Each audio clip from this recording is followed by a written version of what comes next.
el Consejo Nacional Electoral de Venezuela, que es la autoridad electoral de ese país, aunque está manejada también por el poder chavista, le dio el triunfo de las elecciones de ayer en Venezuela a Nicolás Maduro, la segunda reelección. Pero la oposición y algunos líderes internacionales denunciaron fraude. Qué tema el de Venezuela, ¿no? Recordamos, siempre lo decimos, en estos 25 años del poder chavista, más de 5 millones de venezolanos se fueron de su país. No hay elección que pueda ser más explícito que ese resultado. Para analizar lo que ocurrió ayer y sobre todo cómo podemos saber si efectivamente hubo fraude allí en Venezuela, que es lo que se está preguntando hoy el mundo, está con nosotros José Moyano, analista político internacional, nuestro compañero. Gracias, José, por estar aquí. ¿Cómo estás? ¿Cómo anda, Javier? Muchas gracias a ustedes por invitar, como siempre. Difícil la primera pregunta, José, pero es así, ¿no? Uno dice, bueno, ¿cómo? ¿Dónde se pueden buscar las pruebas? Que si hay o no fraude electoral, si lo hubo allí en Venezuela en las elecciones de ayer. Bien, se puede decir, se puede declarar, pero como bien decís vos, lo difícil es probarlo, ¿no? Y más cuando un gobierno tiene unas características institucionales totalmente opacas, ¿no? Generalmente en todo proceso electoral, en toda situación de elección de autoridades en una democracia, hay todo un mecanismo de mecanismo institucional que justamente apunta a chequear y rechequear los resultados. Y para eso está lo que acá en Argentina conocemos como la figura de los fiscales, ¿no? Se llenan las actas, pero hay un ejército de personas que si dicen yo quiero ver el resultado, puede y lo puede hacer, ¿no? Y a esos fiscales que tenemos, que responden a los partidos políticos y que pueden ver el resultado de las actas, también se le suman veedores internacionales, ¿no? Esta predisposición de, che, quien desde afuera quiera venir a ver las actas y ver los resultados, puede hacerlo, no hay ningún problema, pueden venir veedores de otros países. Bueno, todo eso tiene un sentido, el que cualquiera pueda ver la transparencia de no solo de un resultado, sino de cómo se llevó adelante el proceso. Lo de Venezuela ayer tuvo la particularidad, bueno, no sabemos bien cómo se llevó adelante el comicio, pero desde afuera lo que podemos decir es el permitir entrar a veedores, ¿no? Eso fue algo muy llamativo de lo que ocurrió ayer, de que observadores internacionales que fueron a Venezuela a observar el comicio, no se les permitió entrar a los lugares donde se estaba haciendo el escrutinio, no se les dio a algunos acreditaciones para poder ver el proceso electoral. Entonces, uno desde afuera tiene información imperfecta, pero justamente para eso es el veedor internacional, que se le cierre la puerta a veedores o que se le permita la entrada a veedores que comulgan con el gobierno y a veedores de otros partidos políticos no. Bueno, eso ya es desde de por sí una barrera a la transparencia muy, muy vehemente, ¿no? Ujú. Más allá de si los resultados están bien o están mal, o si hubo fraude o no, no podemos saberlo porque los veedores no pudieron entrar. Claro. Se dice también, José, en la política internacional y en la política electoral, sobre todo, que los fraudes no se dan en general solamente en el conteo de votos, sino que hay un proceso Exacto. que, como vos decís, bueno, tiene que ver con esto, con si se permite o no los veedores internacionales y si realmente la oposición es libre para presentar al candidato o a la candidata que quiere. Claro. Pareciera que tampoco esto se da también allí en Venezuela. Exacto. A ver, en un sistema democrático republicano, vamos a decirle también de esa forma, cualquier ciudadano tiene la libertad de candidatearse para un puesto de gobierno. ¿M? Obviamente hay requisitos legales que cumplir, ¿no? No tener antecedentes penales, residir en el país, formar parte de una fuerza política, pero cualquiera tiene la libertad de postularse como candidato a ocupar cualquier puesto de gobierno, ¿no? la proscripción, que es una palabra que nosotros en la historia argentina le hemos tenido muy presente, la proscripción de candidaturas ya de por sí habla de un comportamiento totalmente antidemocrático. Es decidir arbitrariamente quién puede candidatearse y quién no. Bueno, Corina Machado es la personalidad de la política venezolana a la cual se le negó la posibilidad de candidatearse por argumentos que podrán o no gustar, pero que desde el gobierno arbitrariamente se bajó esa línea. Y ya, como bien decís vos, los veedores internacionales, la fiscalización del proceso y la proscripción de un candidato o una candidata ya hablan de un proceso viciado, no solo en el escrutinio, no sabemos, pero ya en el proceso, ¿no? Así que sí, sin duda la prohibición de un ciudadano a candidatearse ya es un vicio. José, buen día. Cecilia te saluda. ¿Cómo estás, José? ¿Cómo Creo estás, que Ceci? me conoces. Obvio que sí, te escucho todos los días. Valga la redundancia de la presentación. No, estaba pensando en esto, ¿no? Que realmente te apabulla un poco el sistema que se ha utilizado en este proceso que venís contando. Y también ahora intempestivamente sale Maduro a decir, soy el ganador. Claro. Y es como que asusta un poco esta forma, ¿no? De que se contradice con una veracidad o con una idea de veracidad sobre los resultados. En el caso que esto, digamos, sea aceptado por la oposición, por el pueblo, ¿cuál sería la política de Maduro en esta nueva etapa? ¿Se puede saber? ¿Lo ha anunciado? No lo ha anunciado, sí, él se va a proclamar ganador, el comité electoral le va a dar, ya de hecho le reconoció la victoria, es un comité electoral que avaló, digamos, el cierre de los comicios a que puedan ser observados. O sea, ya es un comité viciado, ¿no?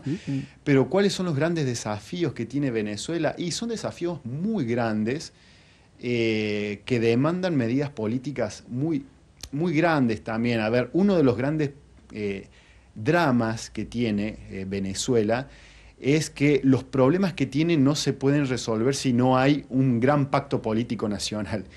Y ya dejar una porción de la torta política fuera de la discusión política hace que la resolución del problema sea, vamos a decirlo así, inmanejable, ¿no? Venezuela tiene un serio problema de empobrecimiento, ¿no? Su economía está muy atada al precio internacional del petróleo, ¿no? El precio del petróleo fluctúa, ¿no? Es una economía 100% dependiente del precio internacional de un bien, ¿no? No es una economía que tenga un sector industrial, produzca otros bienes, no, está 100% atada a la producción de un bien. Y la fluctuación de ese precio a nivel internacional, por supuesto que impacta, y después está atravesado por un montón de internas políticas que por ahí a Maduro lo vemos como una figura política muy bien posicionada en términos de solidez, ¿no? Yo soy acá el que manda, yo soy el condensador del poder político en Venezuela. Pero lo cierto es que Nicolás Maduro también está parado sobre un gobierno, en el cual si a las Fuerzas Armadas no les parece que él deba ser el próximo, el mandatario, puede correr una suerte totalmente adversa, ¿no? Eso hace que Nicolás Maduro sea una figura que tenga que estar permanentemente en un diálogo medio que de consulta con las Fuerzas Armadas. ¿Están de acuerdo con lo que estoy haciendo? Sí, ¿no? No tiene un margen de decisión tan grande él tampoco, ¿no? Y eso hace que esa debilidad que él tiene frente a las Fuerzas Armadas le aten mucho las manos a la hora de resolver los enormes problemas que tiene Venezuela. José, justamente eso iba a mi última pregunta. De este caso vamos a seguir hablando durante toda la semana. Todos los medios del mundo están sobre esto. ¿Qué puede pasar? ¿Qué pueden hacer las Fuerzas Armadas precisamente?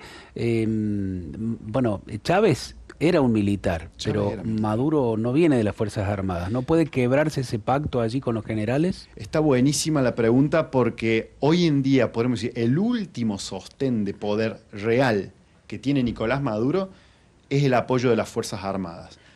Ahora bien, para eso hay que entender de dónde viene Nicolás Maduro.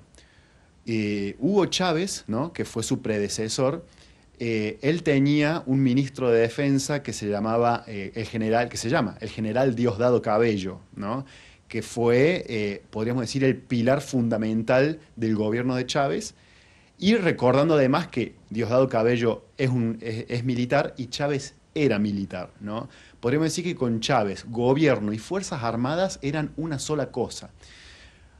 Cuando a Chávez le diagnostican cáncer, él muere a los 58 años con un cáncer terminal y tiene que elegir a su sucesor, aparece una gran interna dentro del gobierno venezolano que es, o el sucesor es el general Diosdado Cabello, lo cual implicaría la continuidad militarista del gobierno de Chávez, o el ministro de Relaciones Exteriores, Nicolás Maduro.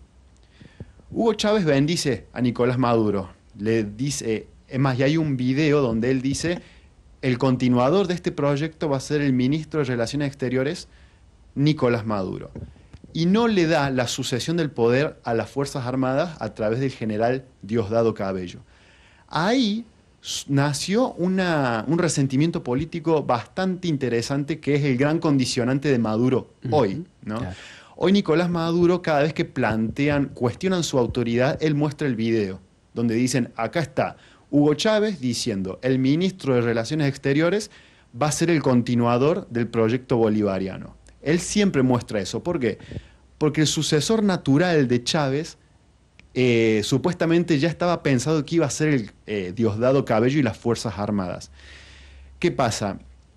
Para achicar el poder de Diosdado Cabello, que es, podríamos decir, Hugo Chávez vivo hoy, ¿no?, Nicolás Maduro nombra como jefe de las Fuerzas Armadas a quien es hoy el general Vladimir Padrino, ¿no? Entonces lo que hace Nicolás Maduro es pone al mando de las Fuerzas Armadas a alguien que no es Diosdado Cabello, para él poder decir, las Fuerzas Armadas me responden a mí, y no al que quiso haber sido el sucesor de Chávez, ¿no?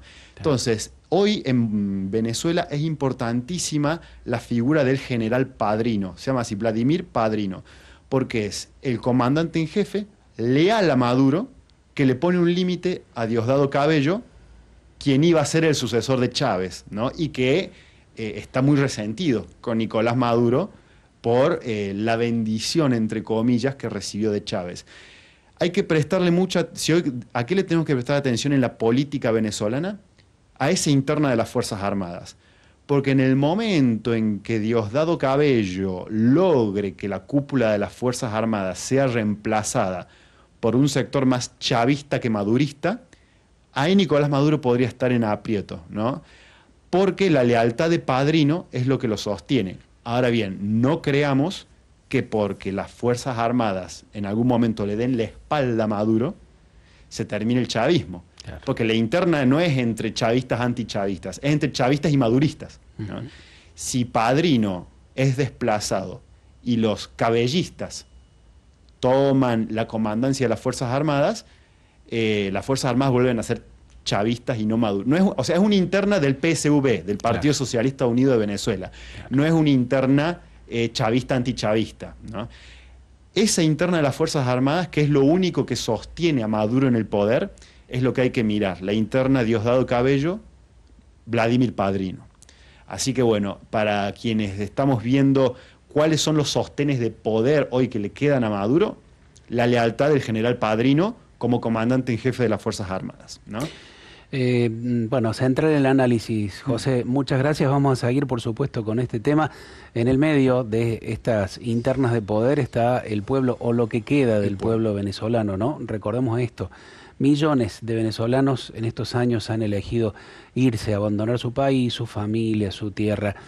Hay allí una circunstancia que habla incluso más que las urnas, que el poder lamentablemente pareciera trata de tapar también. Gracias, José. Por favor, gracias a vos, Javier, Ceci, Cristian, por invitar. Nos vemos en breve. Un abrazo. Gracias, José. Hacemos una pequeña pausa y ya avanzamos con el tema siguiente aquí en El Solo por Hoy.